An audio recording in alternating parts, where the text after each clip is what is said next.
السلام عليكم ورحمة الله وبركاته. تعالوا يا ولاد يلا نروق مع بعض النهاردة المطبخ.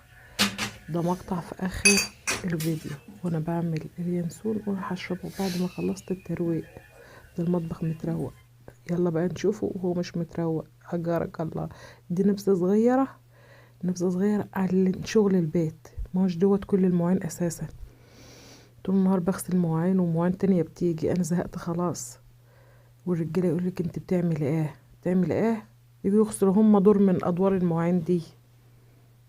دي نبذة صغيرة عن المواعين بتاعتي. طول النهار المواعين دي ملهاش اهل. المواعين ديت عندها تبول لا ارادي، مش عارفة بتيجي منين، كل شوية مواعين مواعين، انا زهقت. ايديا باشت ويقولك انت بتعمل ايه. شوف المطبخ عامل ازاي والمواعين قد ايه، ودي مش كل مواعين اليوم يعني. نبتدي مع بعض نغسل المواعين دلوقتي ونروقه وهيبقى زي الفل. وانا بعمل المواعين ولعت على شوية ينسون. اصل احنا كنا بالليل فبلاش شاي، بشرب الشاي الصبح، اللي هو مش الصبح، اللي هو بعد الظهر يعني. اول ما بقوم برضو ممكن اشرب ينسون لو ما اكلتش حاجة خالص. الشاي والقهوة والحاجات دي بتتعب لي معدتي، فبشربها في وسط النهار وفي وسط الاكل. على معدة فاضية لا. وبالليل ما بشربش الشاي والقهوة عشان بيسهروني. انا بشرب شوية شاي صغيرين بالليل، بسهر للصبح بعد الفجر. فبشرب ينسون بالليل، واول ما اقوم الصبح برضو لو عايزه اشرب حاجه اشرب ينسون. وممكن اكل سفندية لو مش هشرب ينسون، مكسله اعمل ينسون او عايزه حاجه سريعه. غسلت شويه مواعين وقلت امسح البوتاجاز عشان عايزه اعمل اليانسون. انا كنت دلوقتي لسه ما عملتش اليانسون، فغسلت شويه مواعين وعشان اعمل ينسون عايزه اعمل والبوتاجاز نظيف. ما بعرفش اعمل حاجه على البوتاجاز وهو لسه مش نظيف. وكم مره برضو بغسل البوتاجاز.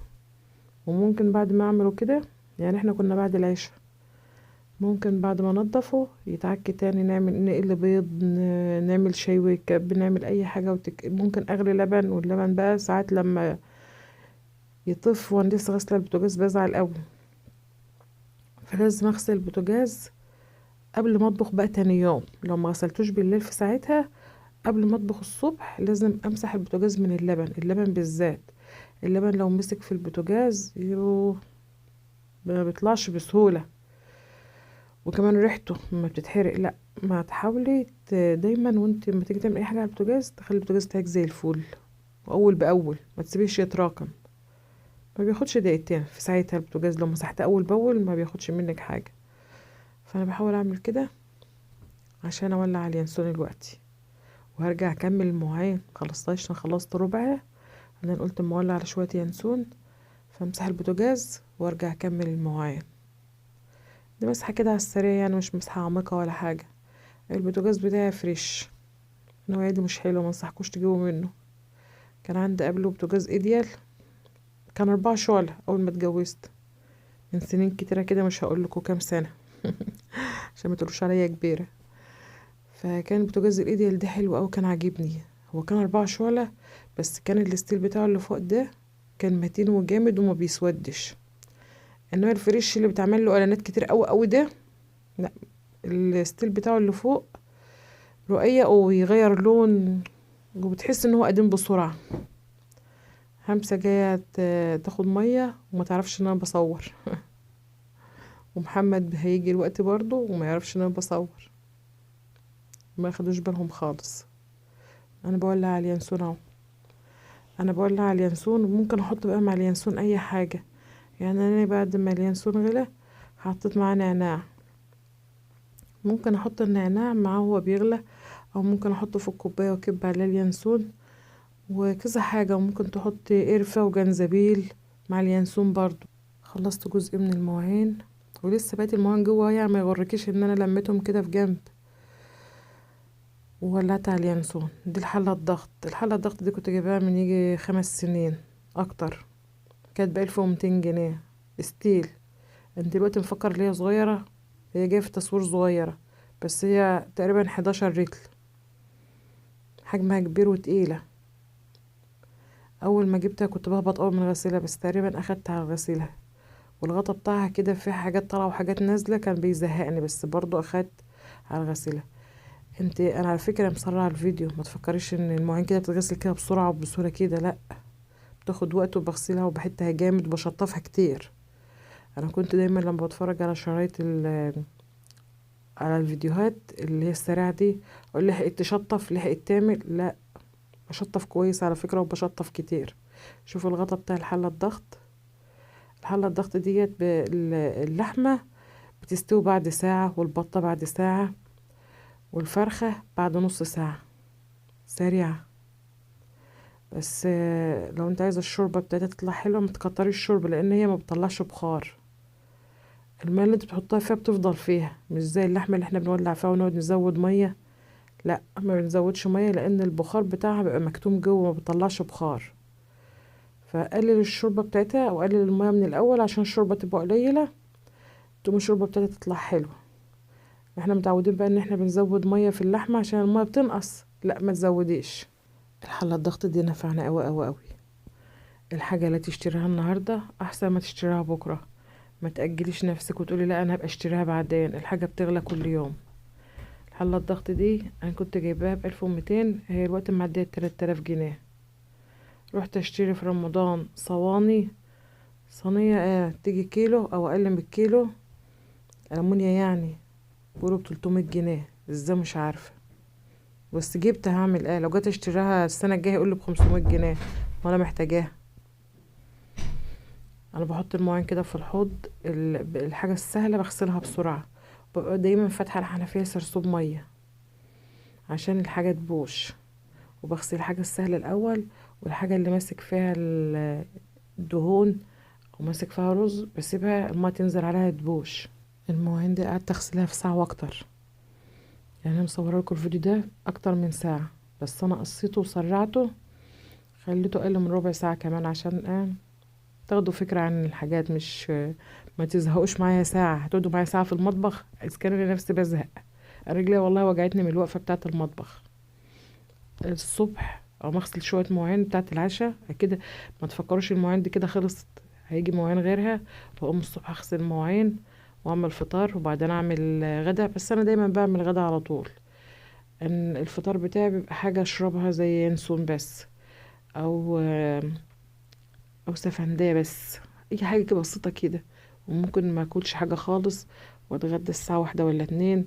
بس الغدا بتاعي بحاول ما اكترش عشان المعده تعبانه، فباكل معلقتين رز بالسمك مثلا او اللحمه او الفراخ، ما بكترش لان بتبقى اول وجبه ليا، وانا دايما معدتي تعبانه. المغرب بقى ارجع جوع، اكل برضو وجبه تانية. لما اوان ده طبعا اخد على السهر، دايما بسهر، بيبقى العشاء بتاعي بقى بيبقى بعد الساعة 12 أو الساعة 12. أحاول أكل حاجة خفيفة بالليل، بس دايما في الشتاء بنجوع بالليل، يعني بجوع بالليل أكتر من بالنهار، بالذات في الشتاء. عملت اللايك ولا لسه؟ أمان عليك تعمل لايك، ما تنسيش، بفكرك اهو. كذا حد من المتابعين هو اللي قال لي اعملي لنا فيديو عنك كنت بتشتغلي في المطبخ، بتعملي ايه في المطبخ. المطبخ بتاعي سام صغير قوي، اخلاقي بتضيق لما حد بيخش المطبخ وانا واقفه فيه، مش عايزه حد يقف في المطبخ معايا، ما بعرفش اتحرك، هو صغير ويا دوبك اعمل، ابقى واقفه اطبخ فيه، مش عايزه حد يقف جنبي وانا بطبخ، ولا حتى بغسل مواعين ولا بعمل اي حاجه في المطبخ. يعني انت في المطبخ، طول ما حد في المطبخ ممكن اخرج واسيب المطبخ. محمد ابني عطشان، مش عارف ان انا بصور، وقعد يشرب ويشرب كده على السريع. محمد ابني الحقيقه عنده سريع، بيطفى عليا النور، بينسى ويطفى النور، تقول انا واقفه في المطبخ يسرق في ساعتها. الحقيقه عنده سريع، مش ما عندوش خلق يجيب كوبايه ويشرب فيها، بيشرب كده شويه ميه من الحنفيه وخلاص. ده محمد، ما عنديش الا هو، ما عنديش الا ولد واحد وبنتين. انا عامله اكلات حلوه وعامله حاجات حلوه في رمضان. عملت الكنافه كم مره، وعملت الجلاش كم مره، وفي اخر رمضان عملت وريبه، وعملت كحك، وكنت عايزه اعمل بوتفور بس ملحقتش، وعملت قرص، وعامله حاجات كتير قوي هتعجبكم. خدلك لفه كده في القناه، في حاجات كتير قوي هتعجبك. بعمل الاكل الموفر السريع بطريقه سهله جدا. عرايسنا الجداد وبناتنا لسه متجوزين جديد، ياخدوا لهم لفه كده في حاجات هيستفادوا منها. انا ايام ما اتجوزت ما كانش فيه نت، كنت اتمنى يبقى فيه نت، عشان في حاجات كتير كنت ببقى عايزه اسال فيها. هسال مين؟ ما كانش فيه تليفونات برضو. فالحياه الوقت عادت سهله وحلوه خالص. اللي مش عارفه حاجه بتسال امها واختها، وبتفتح جوجل تسال جوجل وتسال اليوتيوب. فالموضوع بقى سهل جدا. فجيل دلوقتي مرتاح عن جيل زمان. مش زمان قوي يعني، انا برضو مش من زمان قوي.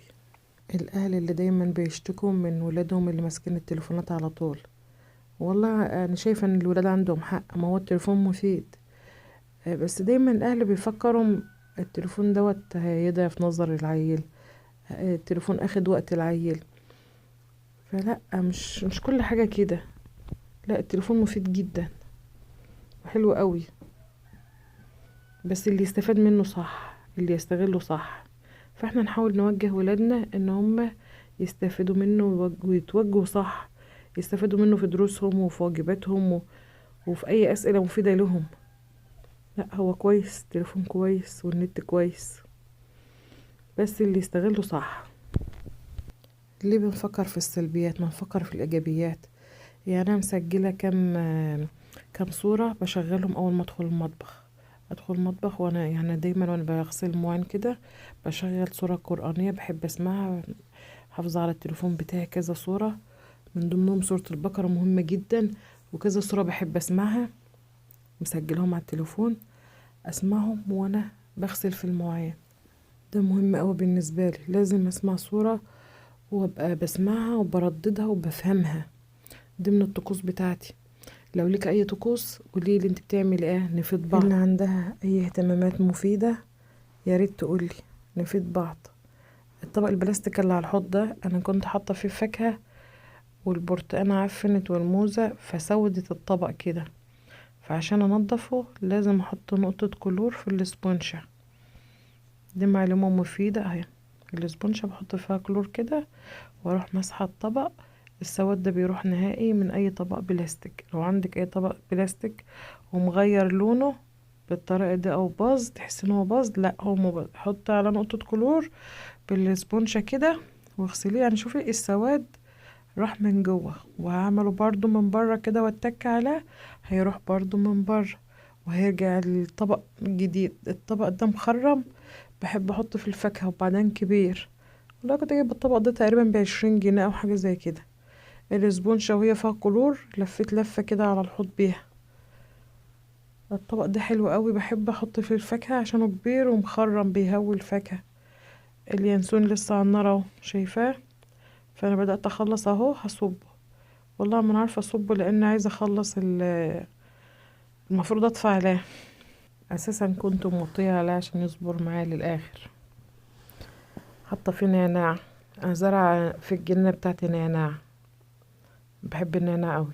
بروح اقطف نعناع واحطه في الشاي او في اليانسون، وبحط في اليانسون كذا حاجه زي ما قلتلك، قرفه وجنزبيل واي اعشاب عايزه تحطيها بتحطها في اليانسون عادي، مفيش مشكله. بشيل بالمعلقه كده اليانسون وهو بيتغلى بيعمل ريم، فبشيل بالمعلقه كده. خلصت اهو، وحطيت النعناع وحطيت اليانسون. افكرك تاني تحط اللايك لأمل يوسف. خلصت وخلاص. ايه رأيكم في النهايات الحلوة السعيدة اللي كل واحدة فينا بتحبها دي؟ يلا قومي الشجعي شطبي المطبخ واعملي شوية ينسون يدفوكي برضه، ولو بالنهار اعملي شاي او قهوة على حسب ما بتحبي، والنسكافيه والحاجات الحلوة بقى.